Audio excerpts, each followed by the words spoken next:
kimlere yapılabilir bu bahsettiğimiz dolgular? Özellikle yapılmasını önerdiğiniz veya yapılmaması için dikkatli olunması gereken hasta tipleri var mı? Bir, kişinin sağlık durumu da çok önemli tabii ki. Mesela gebelik döneminde bir kemik dolgu, akıllı dolgu vesaire yapmıyoruz hastalara. Gebeliğin son evresinde sadece klasik hyaluronik asit dolgulardan hani faydalanabiliyoruz mesela. Onda da bazı bağ oranları düşük olan, yani bunu bir hekim olarak rheoloji dediğimiz bu kavramları, yani o malzemenin bütün farmakolojik detaylarını çok iyi biliyor olmamız lazım gerçekten. İkincisi, otoimmün hastalığı olanlara, işte mesela Hashimoto tiroidi vardır, akut dönemdedir. İşte romatolojik faktörleri çok yüksektir. Mesela romatizmaları vesaireleri vardır.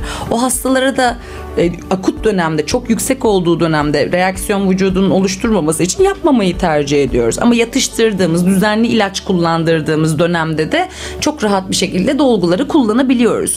Ya da böbrek yetmezliği olup diyalize giren bir hastaya yapamıyoruz. Ama böbrek nakli olmuş olan bir hastaya yapabiliyoruz mesela iyi Arada dönemine fark geçtikten sonra. Dolayısıyla bir hekim olarak da kimlere aslında neyin yapılıp yapılamadığını, hangi dönemde yapılıp yapılmadığını çok iyi ayırt etmemiz gerekiyor. Öteki türlü dediğin gibi iş biraz da tasarıma giriyor. Şimdi sen beni görüyorsun, seyirciler de dinleyiciler de sosyal medyadan görebilirler. Bana Rus dudağı yakışır mı Allah'ını seversen? Asla. Ne olur? İfadem değişir. Yani evet, benim şu andaki şu Fransız gibi, Avrupa'yı gibi görünen ya da iyi bir Türk hani temsilcisi oldum ya da bir kariyerli iş kadını görüntüm gider. O Rus dudağını al, hani koy dudağıma.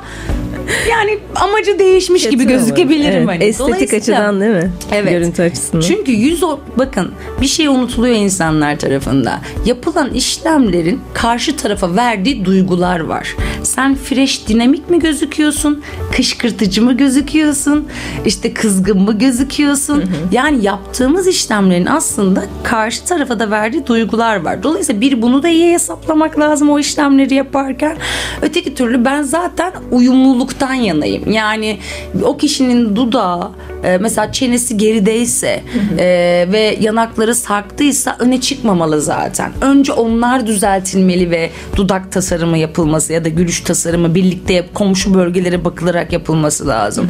Ya da dediğim gibi kişinin yüz hatlarına, tipine bakarak hani Rus dudağı mı, Fransız mı, Brezilya dudağı mı, hani hangisi yapılması gerektiği ya da ufak bir kontür mü sadece tazelemek gerekiyor gibi. Çünkü yaş almakla kontür bozulur ve çizgiler oluşmaya başlar. Dolayısıyla bunları iyi ayırt etmek lazım. Bir de gerçekten burada en uyarmak istediğim dolgu konusunda bir konu var.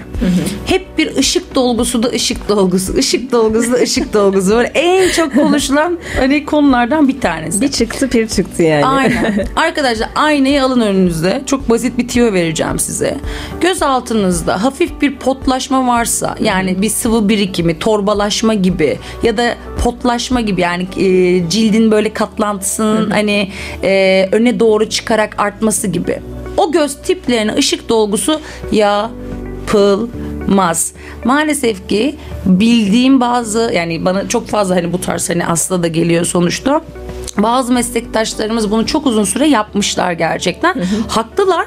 Uluslararası kongrelerde de eskiden neredeyse her göz tipine uygun olacak şekilde anlatımlar var çünkü. Şimdi ezber bozuldu. Evet, ezber bozuldu.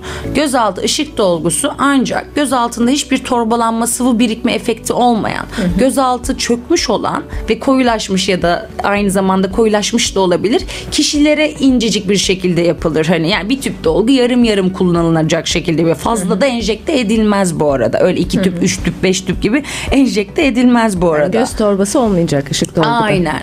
Göz torbası olanlara tabii ki dolgu yapıyoruz. Ama bunun adı ışık dolgusu değil arkadaşlar. Adı işte. başka. Tear trough dediğimiz gözyaşı kanal oluğu dolgusu. Yani siz aynaya baktığınızda gene görürsünüz ki torbanız var. Torbanın, bu arada sende de var. Sağ ol, teşekkür ederim. Sana anlatıyor gibi oldum ama. Evet, beni inceleyerek belki de. Var. Torbanızın tam böyle yanakla birleştiği bir yerde çizgilenme başlıyor. Doğru. İşte o çizgilenmeyi kapatıp gözün etrafına kadar bunu getirirsek kemik üstünden, o zaman göz altını gerginleştirmiş oluyoruz. Ve gözaltı torbasında ilerlemesine neden olmamış oluyoruz. Bu da gerçekten ince bir el ayarı gerektirir. Hafif yukarı kaçarsa gene torbaya kaçırmış olur yapan kişi. Bir diğer konu, mesela yapmayanların söylediği cümlelere aldırış etmeyin. Buruna dolgu yapılmaz. Kaş arasına dolgu, glabella deriz biz o bölge. Dolgu yap. Hayır arkadaşlar. Bir doktor nasıl beyin ameliyatı yapıyorsa, organ nakli ameliyatı yapıyorsa emin olun her yere dolgu yapar hani.